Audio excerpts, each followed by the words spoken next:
Hola, muy buenos días estudiantes de nuestra materia Inteligencia de Mercados. Recordemos que en la clase pasada pues estuvimos abordando un caso relacionado con la competitividad, en el cual se planteaba un interrogante, digamos ese taller o esa actividad que ustedes pudieron realizar. El interrogante pues se planteaba y decía: ¿la competitividad es una obsesión peligrosa? Y bueno, yo les comentaba que ese tema lo íbamos a tratar solamente en una clase y así fue. Y era un referente para que nosotros conozcamos más el contexto de ese término, que también asociado a productividad hoy en día tienen un significado muy importante en relación a lo que es el entendimiento de lo que es, digamos, básicamente todo lo relacionado con la manera en que una región o un departamento, incluso una ciudad, pueden ser, digamos, más competitivas y de por sí, lógicamente, lograr unos mejores resultados que seguramente arrojarán unos resultados en cuanto a mejorar las condiciones de vida de la población, que creo que eso es lo más importante en este caso. Y bueno, vamos a comenzar con un nuevo tema, digamos que es propiamente el segundo capítulo de la materia, que se denomina Teoría sobre Inteligencia de Mercados. Y para ello, pues tenemos que partir básicamente de unas nociones conceptuales. ¿Por qué es importante, digamos, la teoría? Porque nos permite en cierto modo saber de qué trata un tema, de qué trata, digamos, algo que para nosotros es de interés y que lógicamente nos sirve para entender lo que estamos aprendiendo. Entonces, vamos a partir de un sentido etimológico, ¿no? En el cual, pues, podríamos encontrar una definición. Esta es tomada de Encarta. En cuanto a lo que es inteligencia, que viene del latín intelligentia, y nos dice que es conocimiento, capacidad de comprender distintos hechos o problemáticas y sus posibles soluciones. Y en cuanto a mercado, nos dice que viene o tiene su origen en el latín mercatus.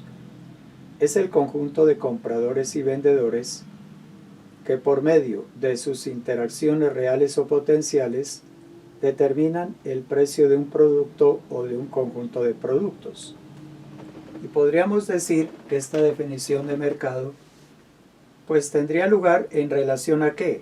A un espacio físico, ¿sí? Un ejemplo, una plaza de mercado es un espacio físico. En cuanto a que hay unos compradores y unos vendedores que se van a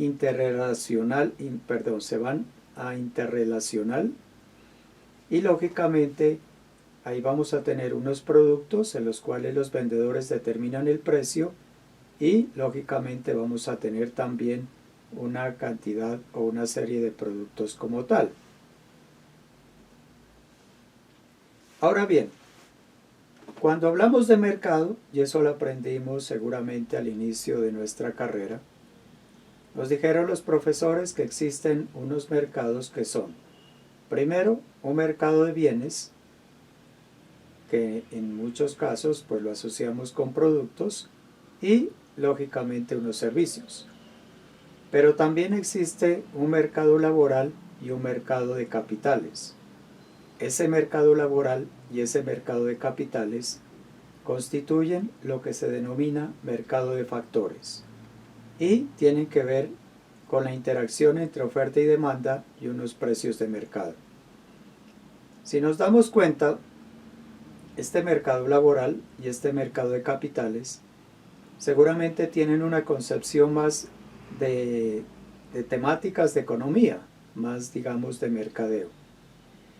Y recordemos que también cuando ustedes tuvieran la oportunidad de conocer temas de economía, se refirieron y aprendieron todo lo que tiene que ver entre lo que es el concepto de la oferta y el concepto de la demanda. Bueno, nos vamos a enfocar en un inicio al concepto de mercado enfocado en productos. Yo creo que es lo que más nos interesa, ¿sí? en relación básicamente a lo que es el aprendizaje que hemos obtenido durante nuestra formación como mercadólogos o marqueteros, pero también en relación a lo que es el interés de llevar unos productos a los mercados internacionales, que es lo que básicamente, o digamos, es el fin básico de la inteligencia de mercados. Se dice que se concibe bajo la filosofía de competencia perfecta, ¿sí?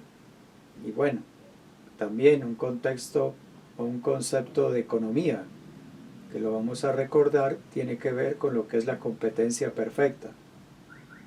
Y nos dice que un gran número de compradores y vendedores de un bien o servicio con un precio aceptante, incluso nos dice que ninguno tiene la capacidad de influir en el precio. Y eso habría que analizarlo con cuidado. Entonces, bueno, aquí, en este párrafo, básicamente tendríamos que recoger lo que vimos en la anterior diapositiva, en la cual nos hablaba acerca del concepto de mercado como tal, ¿no? El mercado, que aparece denotado en este párrafo. Se supone también una perfecta movilidad de recursos económicos, fácil entrada y salida de los agentes económicos en el mercado y libre información, ¿sí? Como les decía, básicamente tenemos ahí una concepción más de tipo económico. Ahora bien, vamos a encontrar otras estructuras que seguramente también tuvieron la oportunidad de verlas en economía. Sabemos lo que es el monopolio, en el caso de que haya un solo productor. Se dice que hay monopolio básicamente con el tema de los servicios públicos. Un ejemplo, aquí tenemos únicamente una empresa que ofrece servicio de energía, que es Sedenar. Una empresa que es la única que ofrece servicio de agua, que es Empopasto. En el tema de oligopolio, nos dice que hay pocos productores. Y bueno, también enfocándonos en el tema de los servicios, hablaríamos, por ejemplo, de lo que es la telefonía celular, que en un tiempo, pues básicamente existían únicamente dos empresas que ofrecían el servicio, que eran Claro y Movistar. Ahora ya encontramos otros actores. También tendríamos que hablar de competencia monopolística, en donde existen varios productores y uno dominando en particular.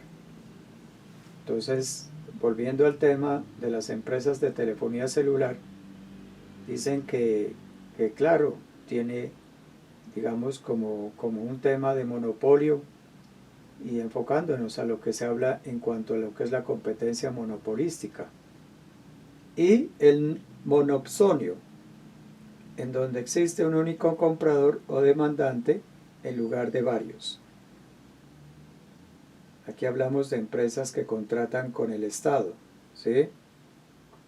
Entonces, podríamos tomarlo al sentido inverso, ¿sí? Hay empresas que únicamente le venden al Estado, que tienen negocios únicamente con el Estado. Habría que mirar qué tipo de productos o servicios le ofrecen al Estado como tal. Tenemos también, además del concepto de mercado enfocado en productos, el concepto de mercado enfocado en factores productivos, ¿sí?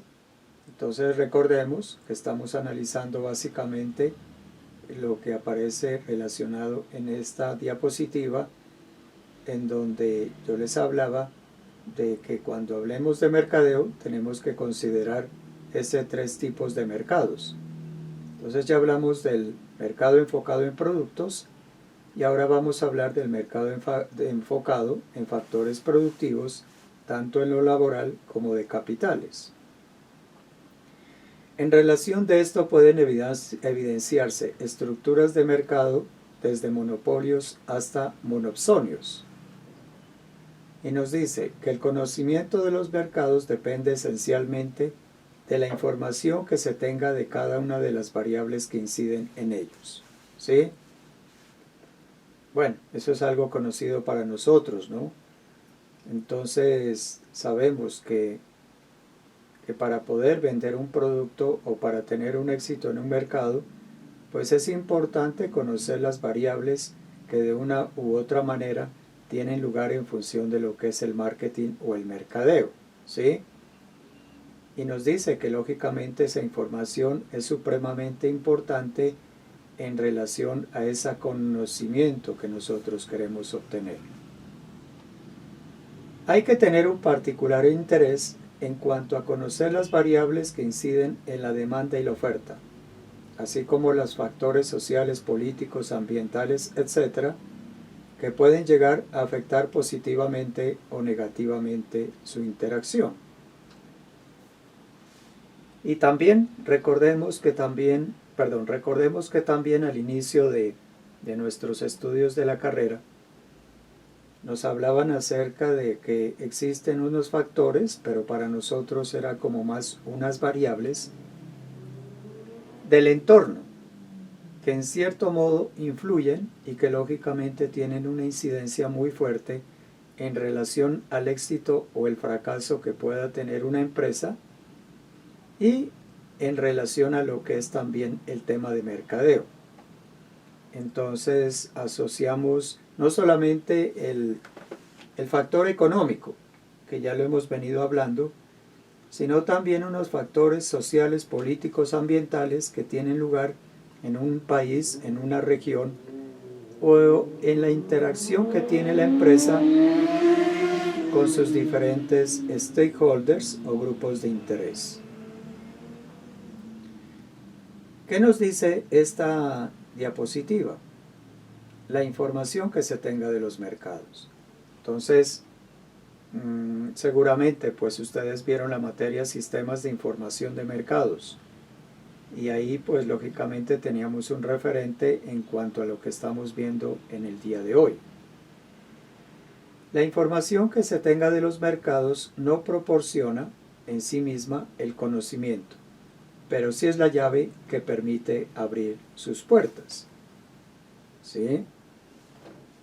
Y entonces en esa materia de sistemas de información de mercados nos hablaba acerca de la importancia que es conocer toda esa información para que la empresa pueda, digamos, primero que todo, apropiarse de esa información. Segundo, analizar esa información. Y tercero, tomar decisiones en función de esa información que se ha obtenido. Se requieren de herramientas de alta sofisticación para conocer el comportamiento racional de los agentes económicos y sus tendencias. Y bueno, en algunos casos sí podríamos hablar de que son unas herramientas sumamente sofisticadas, pero en otros casos no. Y por eso nos dice que existen las tecnologías de la información. Y esto tiene lugar en relación a lo que son los sistemas de información como tal. Y bueno, aquí podríamos decir que en relación a lo que son esas tecnologías de información, podríamos encontrar unos programas de computador especializados que generalmente están instalados en ordenadores que almacenan grandes volúmenes de información. Y sí, una empresa grande, una empresa que tenga, digamos, una gran trascendencia en un país o en una región, pues seguramente tendrá esos computadores o bueno, unos ordenadores en los cuales lógicamente se pueden, digamos, procesar y lógicamente almacenar una gran cantidad de información. Se puede inferir en relación a lo que estamos hablando sobre las acciones pasadas, presentes y futuras de cualquier agente objeto de análisis. ¿Correcto? Entonces, inteligencia de mercados tiene que ver mucho con lo que son los sistemas de información. Y en un análisis, en una mirada rápida de esta diapositiva, ya tendríamos como un lineamiento acerca de lo que es el poder de la información para la toma de decisiones. Y que lógicamente esto tiene lugar en relación a esa información que se recopila, pero también en relación a unas tecnologías de la información que las empresas seguramente tendrán lugar a ver. Tendríamos que hablar también de la información de las variables del mercado, ¿no? Entonces, pues hoy en día, gracias a la informática, gracias a la web, pues podemos tener una información, digamos, muy a la mano. En algunos casos, esa información pues no es tan fácil de conseguirla, pero hoy en día hay unas empresas que se han especializado mucho en recopilar información. Pero ¿qué sucede? Que esa información en muchos casos es vendida a las empresas para que lógicamente esas empresas puedan contar con esas herramientas de información, ¿sí? Entonces, una empresa, digamos, como Colgate-Palmolive, ¿no? Pues tiene muchos recursos económicos y seguramente recibirá información de una empresa que se especializa en recopilar información. Y entonces tendríamos que hablar de que existe una información que puede proceder o que lo pueden necesitar tanto los empresarios como las universidades o las autoridades económicas, ¿sí? ¿Qué sucede hoy? Que hay un orden sistemático ajustado a las necesidades del analista de la información, con la capacidad de modelar distintos escenarios, situaciones y contextos. Y bueno, y entonces el tema de la materia de sistemas. Aquí hablamos, sistemas de información de mercados. Aquí hablamos básicamente de un orden sistemático. Ahora bien, pues, cada empresa pues tendrá sus propias necesidades. Y tal como se menciona aquí, puede existir un analista de la información que en la medida que recopila la información, pues mirará de qué manera puede modelar, puede generar diferentes escenarios, situaciones y contextos. Un conocimiento dinámico, inteligente de los mercados a través de una estructura metodológica de investigación definida. Entonces miren ustedes que en estas diapositivas que hemos estado mirando, pues ya tenemos ya un contexto mejor de lo que es la concepción de inteligencia, asociado básicamente a ¿qué? A la consecución de información, que lógicamente le va a servir a las empresas para la toma de decisiones y para saber a cierto punto a qué le apunta, ¿sí? Entonces, con el tema de inteligencia de mercados, que nosotros generalmente hacemos en el Centro de Inteligencia de Mercados, nos interesa básicamente captar información de unos países determinados, que de una u otra manera, digamos, pueden, digámoslo de esa manera, comprar productos de la región. O dicho de otra manera, que nosotros desde nuestra región, desde nuestro departamento, podemos enviar a unos países, a unos destinos en los cuales lógicamente tendrán una demanda en relación a esos productos. Y entonces, ¿qué sucede? Que para yo tomar esa decisión, seguramente tuve que hacer un ejercicio de inteligencia de mercados para saber si realmente es válido o no válido llegar con ese producto, incluso con un servicio, a ese producto por región. Y bueno, continuando con el tema, colocábamos el ejemplo de Colgate-Palmolive, ¿sí? Colgate-Palmolive es una gran empresa.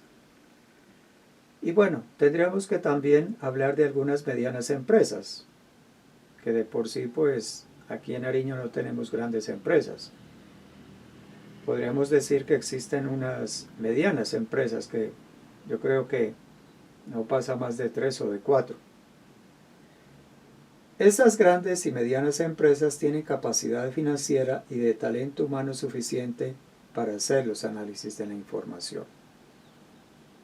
Una empresa como Colgate-Palmolive seguramente tendrá un departamento compuesto por personas especialistas que tienen todas las connotaciones para recopilar, analizar y tomar decisiones en función de la información.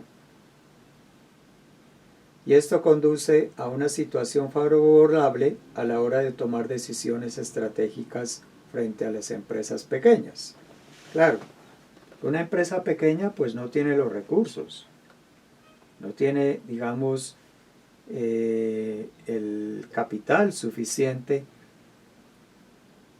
para hacer, digamos, este tipo de ejercicios, para hacer inteligencia de mercados. En el Centro de Inteligencia de Mercados tratamos de ayudar a esos pequeños empresarios, porque sabemos que realmente no tienen las condiciones económicas suficientes para hacer un ejercicio de captación de información, para aplicar todo lo referente a lo que son los sistemas de información de mercados y de por sí para hacer inteligencia de mercados. Y podríamos decir que existen unas conclusiones como tal, ¿no? Primero que todo, los estudios de inteligencia de mercados se pueden enfocar en productos tanto tangibles o intangibles de cualquier sector de la economía, ¿sí?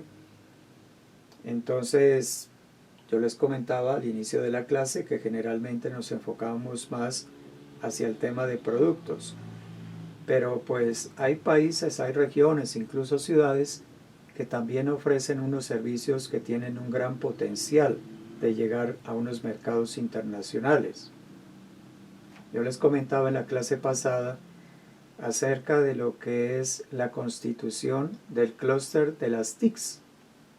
Y bueno, y uno se pone a pensar que tendríamos que enfocarnos más en función de pensar como un servicio como tal. Y claro, hay unas personas, hay unas empresas aquí en Nariño que tienen las consideraciones, tienen, digámoslo de esa manera, digámoslo entre comillas, la inteligencia suficiente para hacer un trabajo, un ejemplo de aplicación de una plataforma, de un software, de una herramienta tecnológica en cualquier empresa del mundo. Así como la interacción de la fuerza laboral en el mercado de trabajo y del capital en el mercado de capitales, ¿sí? ¿Y qué ocurre? Que esto básicamente hay que hacerlo siempre con base en información. Y por eso se habla mucho del poder de la información. Y dicen que uno de los grandes activos que tienen las empresas hoy en día es en función de la información que tiene y de la información de la cual se puede apropiar, ¿sí? A veces pensamos que una empresa grande es muy grande, ¿por qué? Porque tiene unos activos en función de una maquinaria, de unos equipos, de no sé qué otro tipo de tangibles o de activos pueda tener. Pero resulta que hoy en día también hay empresas que se destacan básicamente en el tema de la información. ¿Por qué? Porque tienen una información que seguramente es muy importante.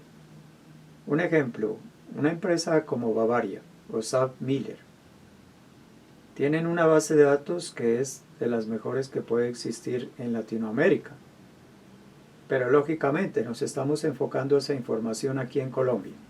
¿Pero qué ocurre? Es una información tan pero tan válida, es una base de datos tan importante que lógicamente le permite a la empresa operar y llegar a sus clientes o a su mercado objetivo de la mejor manera posible. Y bueno, aquí tenemos algunos ejemplos que lógicamente sirven para nosotros contextualizar mejor lo que es la teoría, lo que estamos viendo en el día de hoy. Hablemos, por ejemplo, de los factores determinantes de la oferta y demanda de la fresa, ¿sí? Entonces, bueno, tendremos que analizar qué información se requiere para tomar decisiones con respecto a incursionar con este producto en los mercados internacionales. Otro ejemplo, que tiene que ver más con el tema laboral, el estudio de la oferta y demanda laboral en la industria manufacturera, así como sus determinantes, ¿sí? Y este estudio seguramente lo puede necesitar una empresa más de índole gubernamental, pero pues hay empresas que seguramente también se pueden interesar por este tipo de estudios.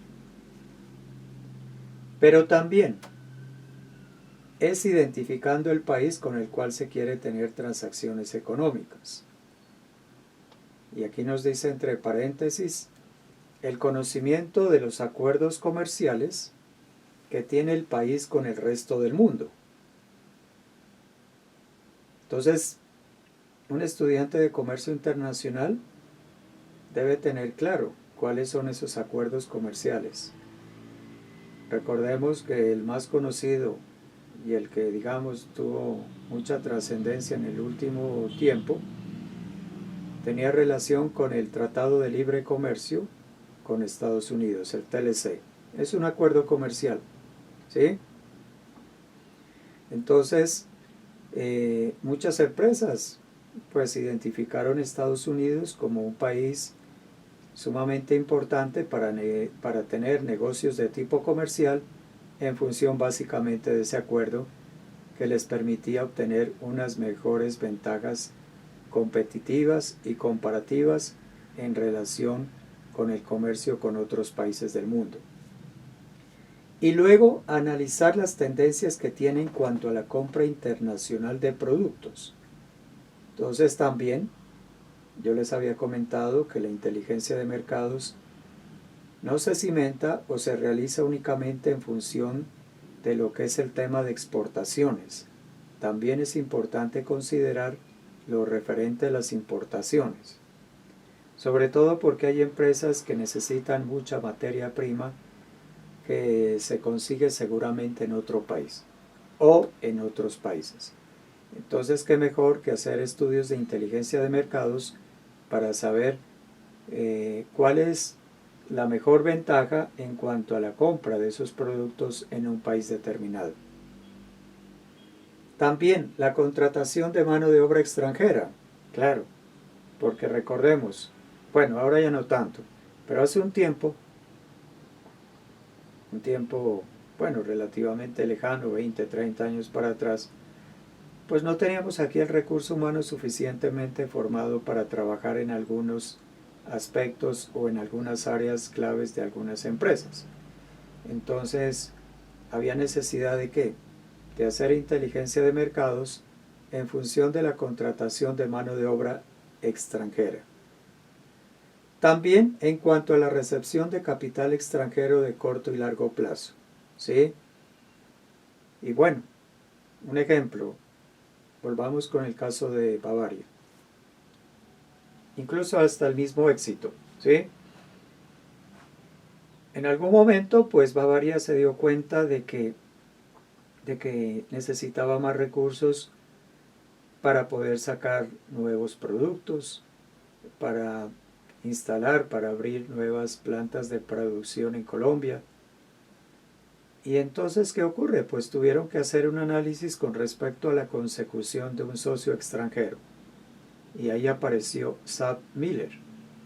Entonces, hoy en día, por cuestiones, digamos, del destino y por cuestiones de índole de negocios, pues Bavaria, pues, o Saab Miller, Bavaria, tiene, digamos, injerencia en función a que una empresa extranjera es la dueña mayoritaria y ya no es como antes que una empresa como Bavaria era la dueña mayoritaria como tal.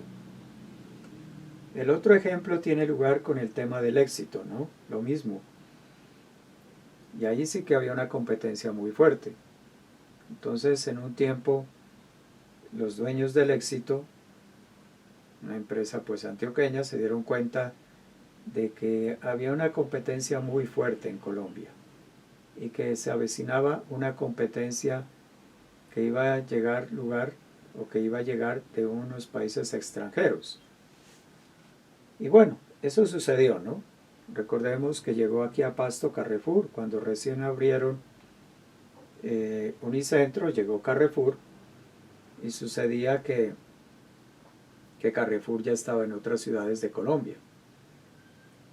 Pero asimismo, pues estaba ganando mucho mercado, mucha participación en el mercado, empresas de regiones, en un ejemplo, Olímpica, que es de la costa atlántica, Almacenes La 14, que era básicamente del Valle, bueno, y otros actores que estaban apareciendo en algunas ciudades intermedias. Entonces los propietarios del Éxito pues vieron la oportunidad de vender gran participación, digamos, de accionario o digamos sí, de vender gran parte de la empresa como tal a un socio extranjero. Y buscaron un socio extranjero, hicieron ese ejercicio de inteligencia de mercados y se dieron cuenta pues que existía una empresa que queda ubicada en Francia que se llama Casino. Y también en este momento creo que Casino es la dueña mayoritaria de los almacenes Éxito y otros almacenes asociados a este, como son los Carulla.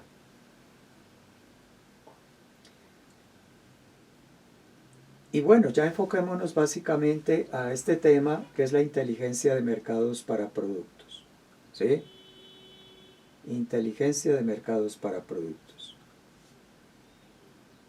Hay unas propuestas teóricas sobre los determinantes económicos de la oferta y la demanda de bienes y servicios.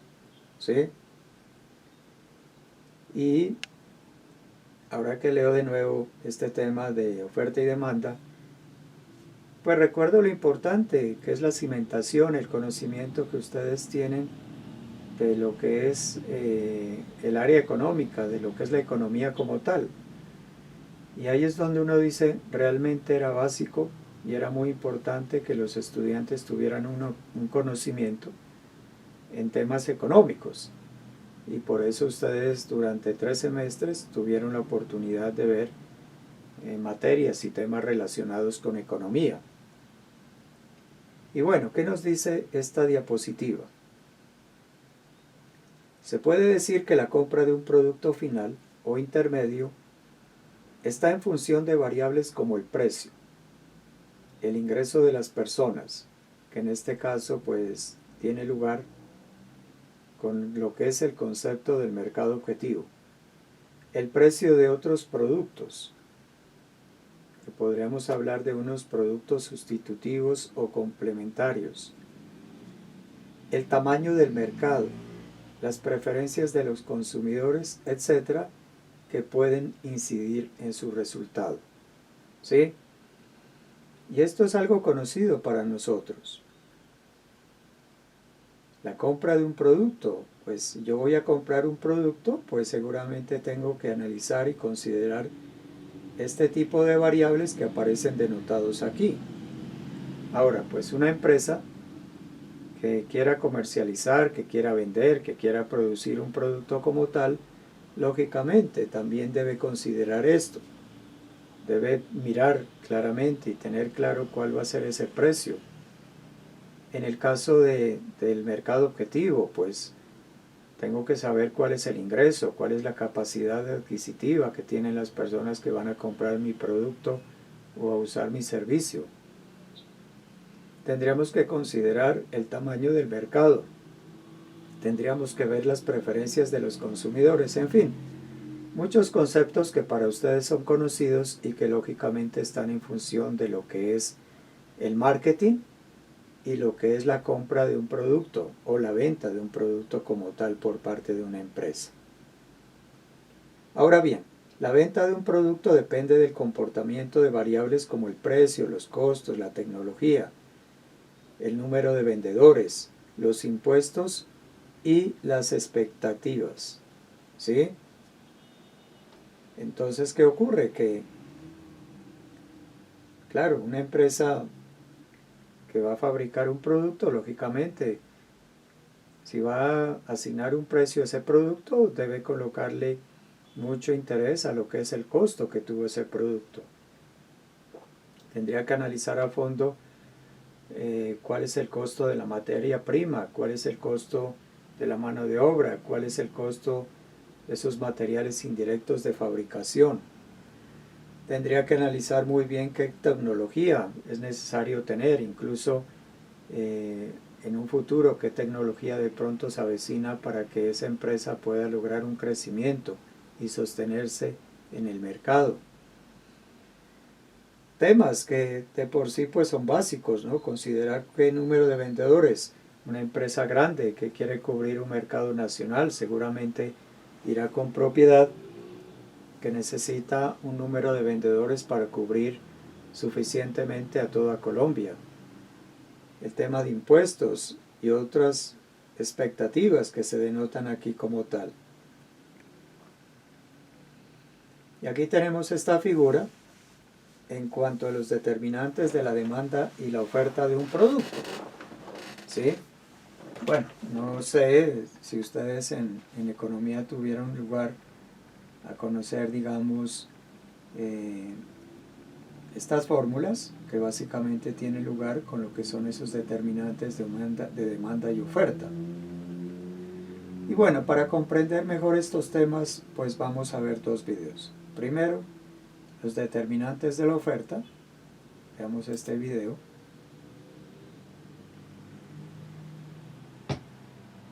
Hola, ¿cómo están? Muy bienvenidos a Liberteria. Mi nombre es José Miguel Vicuña y en este video vamos a hablar de los determinantes de la oferta.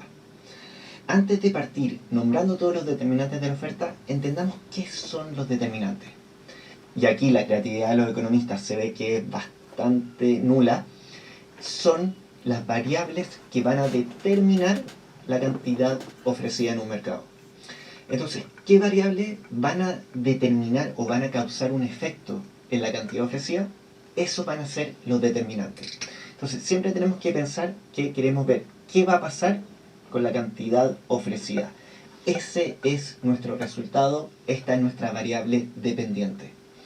Entonces, el primer determinante vamos a tener el precio. ¿Y por qué el precio? Porque el precio, dependiendo del nivel de precios que tengamos, va a determinar cuál va a ser nuestra cantidad ofrecida.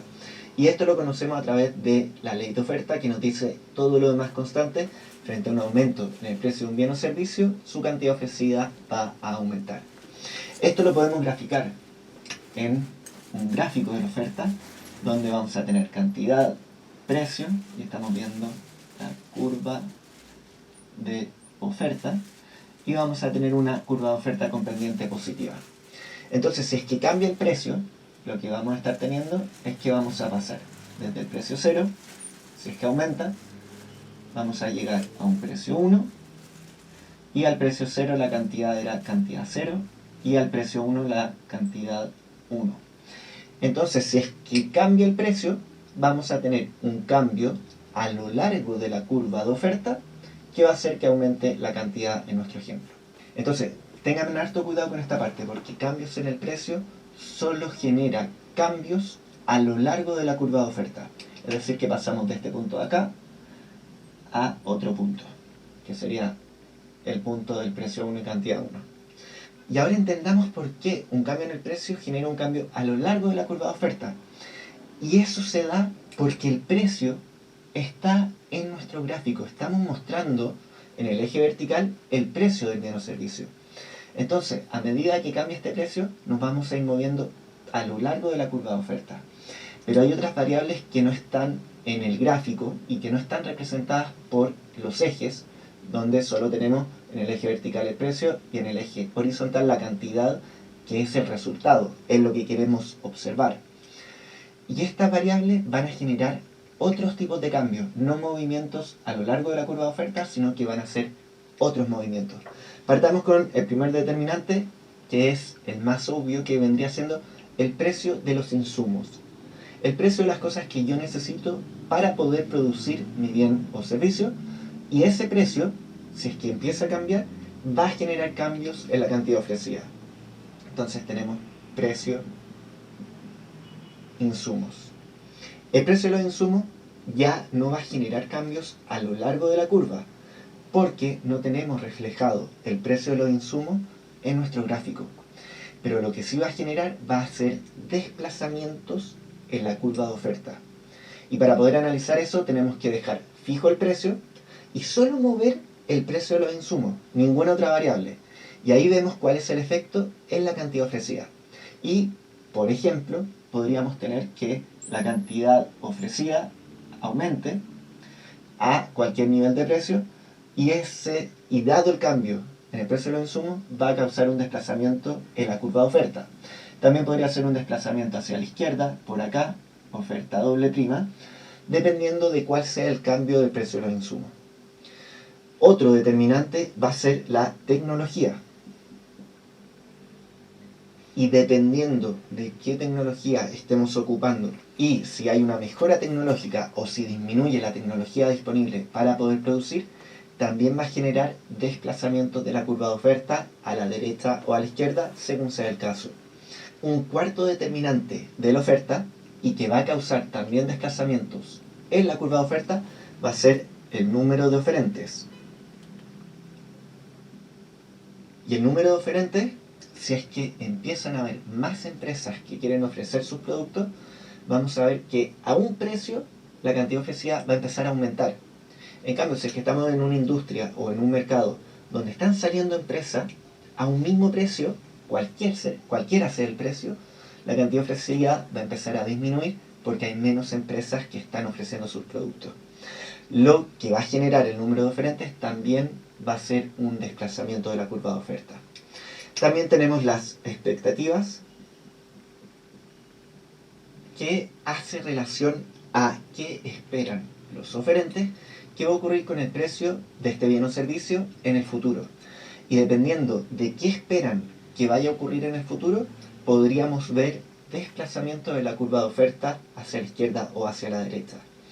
Y el último determinante de la oferta, que normalmente es dejado de lado o no es tomado tan en cuenta, es otros.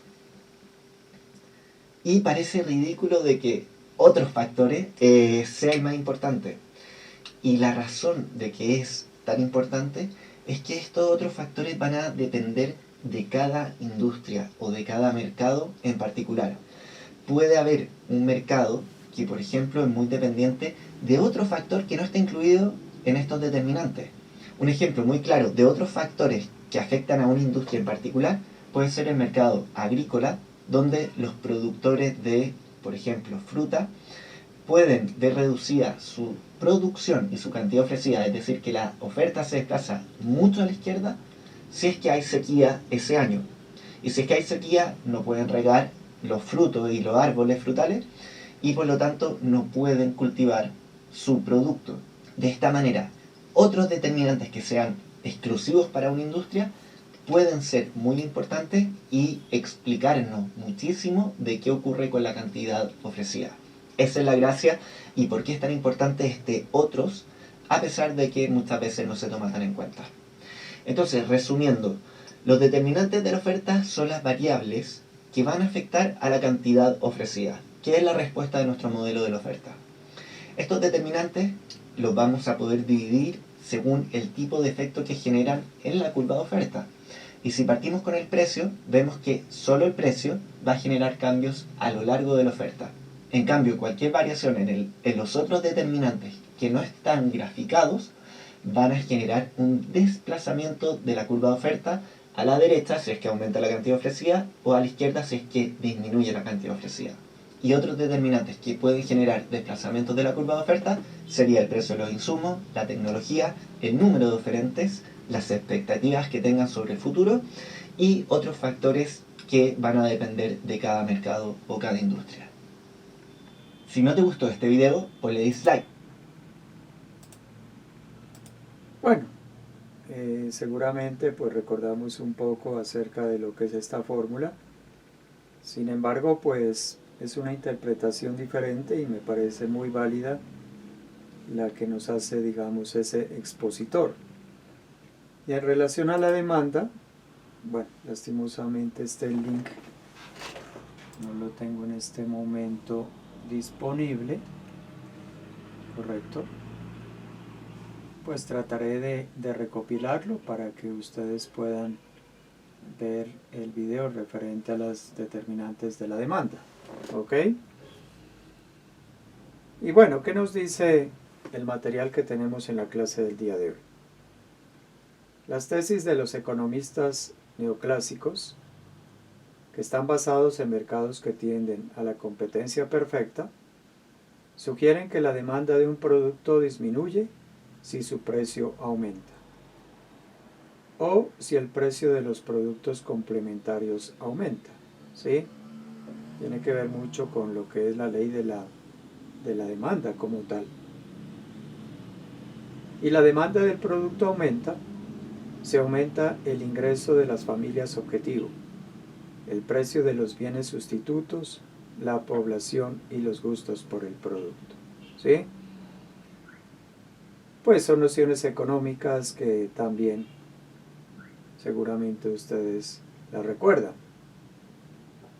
Y bueno, para cualquier empresario es muy importante conocer la dinámica de su producto en distintos mercados, sean o no de su interés en el corto plazo, apoyándose en tecnologías de la información. Podríamos decir que este párrafo pues nos consolida, digamos, varios aspectos y varios temas que hemos venido hablando, ¿sí? Repito, para cualquier empresario es muy importante conocer la dinámica de su producto en distintos mercados, sean o no de su interés en el corto plazo, apoyándose en tecnologías de la información. Entonces la inteligencia de mercados básicamente es una ayuda muy importante para el empresario, para conocer lo que aparece denotado aquí, ¿no? Conocer la dinámica de su producto, que lógicamente puede estar en relación al conocimiento de distintos mercados. Y lógicamente para poder, digamos, hacer ese tipo de ejercicio, debe apoyarse en tecnologías de la información. Lo anterior más en una economía que cuenta con políticas comerciales Lo anterior aún más en una economía que cuenta con políticas comerciales de corte aperturista, donde las firmas deben ser más proactivas que en una economía cerrada. Claro. Y entonces tenemos que tomar el caso de Colombia. Colombia es un país que se abrió a la apertura económica. Y yo les comentaba que por allá en los años 80, un presidente de la República llamado César Gaviria Trujillo decidió que era muy importante y muy válido de que Colombia se abriera a los mercados internacionales. Y entonces, apoyado con un ministro de Hacienda llamado Rudolf Homs, hicieron todo ese proceso de internacionalización de la economía y para ello comenzaron a hablar y a construir lo que era la apertura económica como tal. En un país que opera bajo un modelo económico neoliberal, las empresas deben intentar ser cada vez más competitivas, no solo demostrando tener precios asequibles para los diferentes nichos de mercado, sino también a través de productos con altos niveles de calidad. Y bueno, en este párrafo pues tendríamos que considerar y recordar lo que vimos en la clase pasada. En cuanto a lo que hablábamos básicamente de la competitividad, enfocada a la competitividad en una región o en un departamento, pero lógicamente aquí nos habla más en función de esa competitividad a nivel de una empresa como tal, ¿sí? Y bueno, nosotros teniendo como referente nuestro país, en el cual podríamos decir con propiedad de que estamos en un modelo económico neoliberal, pues las empresas tienen que hacer un esfuerzo muy grande, ¿no? tener unos precios que lógicamente sean interesantes para sus grupos de interés, tal como se menciona aquí, para los diferentes nichos de mercado. Pero también nos dice que deben contar y tener unos productos que tengan altos niveles de calidad. Claro, porque si no se tendría un producto de buena calidad, seguramente pues la competencia lo tiene y nosotros pues nos veríamos perjudicados, ya que la otra empresa sería la que verdaderamente vendería. Pero también considerar estos conceptos, el concepto de economía de escala, ¿sí? Producir grandes cantidades, grandes volúmenes para que los costos de los insumos, sobre todo de esos costos variables pues, y costos fijos, se puedan, digamos, reflejar en el precio final del producto, ¿sí? Son conceptos que pues también ustedes los vieron en economía. Algo que vimos en la clase pasada, una cultura empresarial centrada en la investigación, el desarrollo y la innovación, ¿sí? Lo que yo les comentaba acerca de lo que es el trabajo que realiza el Comité Universidad Empresa-Estado, básicamente lo que se pretende que hagan los investigadores de las universidades en relación a lo que es el tema de la innovación, de generar productos con valores agregados, productos diferenciados, productos que puedan llegar con éxito a los mercados internacionales. Y el uso racional y eficiente de los recursos económicos. ¿Sí? Claro, pues una empresa como tal debe pensar mucho en temas de ahorro, en temas de mejor utilización de las materias primas. En fin, pues hoy en día yo creo que no hay una empresa que no tenga claro el concepto de hacer las cosas con el menor costo posible o con realizar un producto con el menor costo posible. Si el empresario consigue reducir costos en razón a sus mayores niveles de productividad y además propende a la oferta de productos diferenciados, ¿sí? Lo que hemos venido hablando. Y el concepto de productividad que aquí aparece resaltado, ¿sí? La productividad que lógicamente asociado a la competitividad puedan asegurar el éxito de una empresa en un mercado como tal. Y bueno, entonces cuenta con una mayor probabilidad de ser más competitiva, ¿sí? Y en el caso que ustedes tuvieron la oportunidad de desarrollar en clase, pues seguramente pues tuvieron que analizar a fondo y considerar el tema de por qué es importante ser competitivos. Y hay personas que lo dicen con propiedad, de que no es necesario ser competitivos, pero recordemos que estamos en un país, en una libre economía, en la cual vamos a tener muchas empresas que van a competir con mi empresa, con mi producto, con mi servicio, y lógicamente ahí sí tenemos que pensar mucho en el contexto y en lo que es el ser competitivos. Y aquí tenemos un ejemplo. En el año 1998, Warner habló de la competitividad y se refiere que la competitividad se refiere a la medida que los precios de los bienes y servicios de un país pueden fijarse para competir con los de otros países. Un país no es competitivo si los precios de sus bienes terminados o los costos de los salarios e insumos que inciden sobre ellos son demasiado elevados con relación a los de los países competidores. Y bueno, remontémonos a la nación de la China para hablar de dos temas. El primero, ¿sí? La China, y tal como se menciona aquí, ¿sí? La China pues produce muchos bienes, trabaja mucho con el contexto de economías de escala, ¿sí? Y pues miramos que sus productos están en muchos lugares del mundo. Básicamente se dan el gusto de fabricar miles y miles y miles de productos. Y bueno, tal vez porque tienen mucha mano de obra. Pero también en referencia a ese tema de la mano de obra, y aquí viene la segunda reflexión. Muchas empresas de índole mundial, un ejemplo, empresas que están establecidas y que tienen su casa matriz en Estados Unidos, hablemos del caso de Nike, hablemos del caso de Apple, pues tienen sus factorías, sus plantas de fabricación en la China. Básicamente, ¿por qué? Porque la mano de obra es muy barata en la China, ¿sí? Y ese es un factor diferenciador muy grande que le permite, pues en este momento, a Apple tener, digamos, esa ventaja competitiva y tener lógicamente esa connotación de una de las empresas o la primera empresa más valiosa del mundo. Y bueno, y aquí viene una reflexión que también nosotros pudimos hablarle en la clase pasada, en donde pudimos hablar de la competitividad.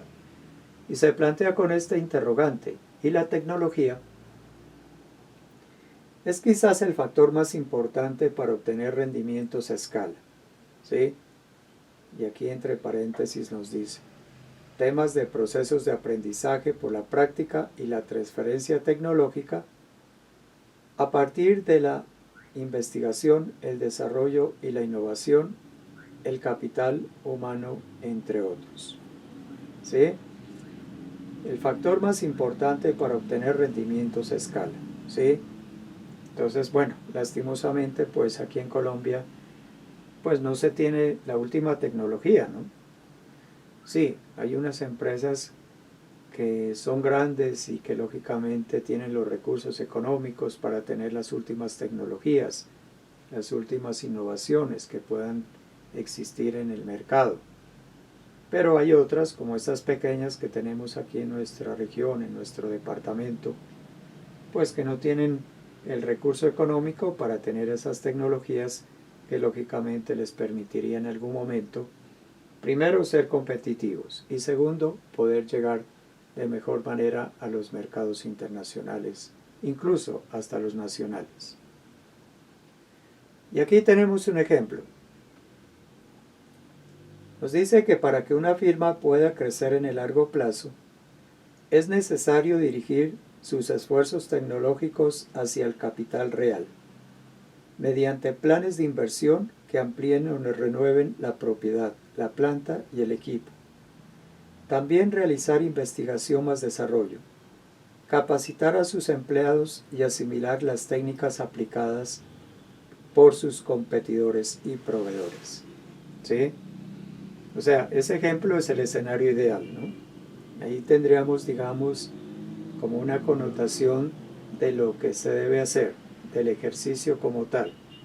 Pero resulta, y tal como se menciona aquí, pues hay firmas de firmas. Hay firmas que tienen el músculo financiero, que tienen el recurso económico para, digamos, poder hacer un esfuerzo tecnológico que le permita, tal como se menciona aquí, comprar nuevos equipos. Bueno, habla de renovación de la propiedad, ¿no?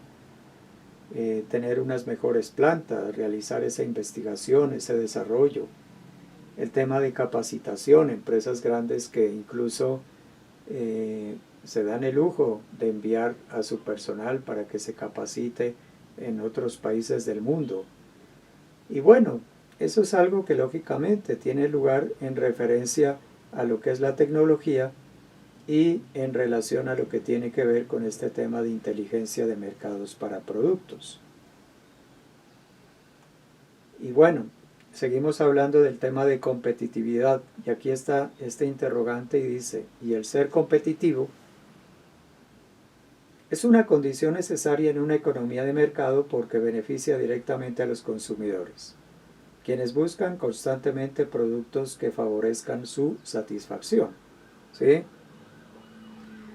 Entonces, bueno, estamos en un país en el cual básicamente podríamos decir con propiedad que existe una economía de mercado. Un país en donde cualquier persona puede instalar su empresa, en donde incluso cualquier empresa extranjera puede o puede, digamos, implementar o ubicar una empresa en nuestro país, ¿sí? Ahora nos dice que eso beneficia básicamente